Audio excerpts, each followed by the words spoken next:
اعوذ باللہ من الشیطان الرجیم بسم اللہ الرحمن الرحیم۔ تو دوستو آپ دیکھ رہے ہیں میرا چینل کتاب مسلم۔ ہم پڑھ رہے ہیں صحیح بخاری۔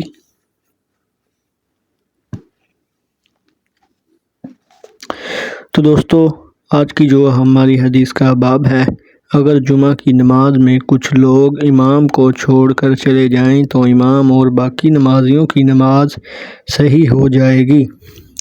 یہ حدیث نمبر ہے 932۔ پچھلی حدیث آپ نے پچھلی ویڈیوز میں پڑھی ہیں۔ جو لوگ چینل پر نیو ہیں وہ پچھلی ویڈیوز کھول کر وہ حدیث پڑھ سکتے ہیں۔ تو آج کی حدیث شروع کرتے ہیں۔ بسم اللہ الرحمن الرحیم۔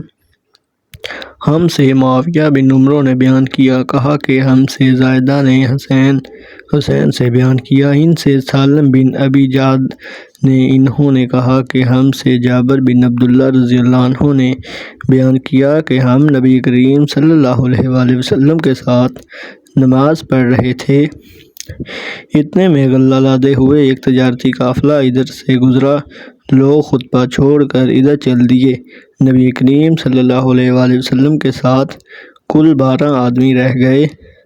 اس وقت سورہ جمعہ کی یہ آیات اتری، اور جب یہ لوگ تجارت اور کھیل دیکھتے ہیں تو اس طرف دوڑ پڑتے ہیں اور آپ کو کھڑا چھوڑ دیتے ہیں۔ آگے اسی حدیث کی تشریح ہے۔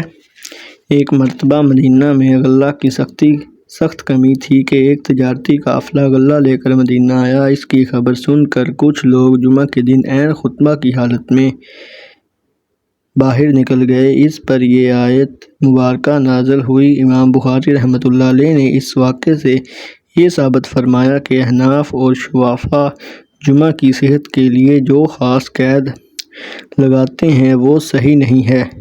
اتنی تعداد ضرور ہو جسے جماعت کہا جا سکے۔ نبی کریم صلی اللہ علیہ وآلہ وسلم کے ساتھ سے اکثر لوگ چلے گئے، پھر بھی آپ نے نماز جمعہ ادا فرمائی۔ یہاں یہ اعتراض ہوتا ہے کہ صحابہ کی شان خود قرآن میں یوں ہے، رجال لا تلہیہم تجارت، سورہ نور کی آیت نمبر 34 ہے، یعنی میرے بندے تجارت وغیرہ میں غافل ہو کر میری یاد کبھی نہیں چھوڑ دیتے۔ سو اس کا جواب یہ ہے کہ یہ واقعہ اس آیت کے نزول سے پہلے کا ہے، بعد میں وہ حضرات اپنے کاموں سے رک گئے اور صحیح معنوں میں اس آیت کی مصداق بن گئے۔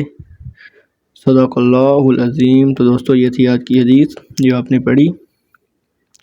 اگلی حدیث پڑھنے کے لیے میرے چینل کو سبسکرائب ضرور کریں۔ ثواب دارین کی نیت سے اس ویڈیو کو زیادہ سے زیادہ شیئر کریں۔ اللہ حافظ۔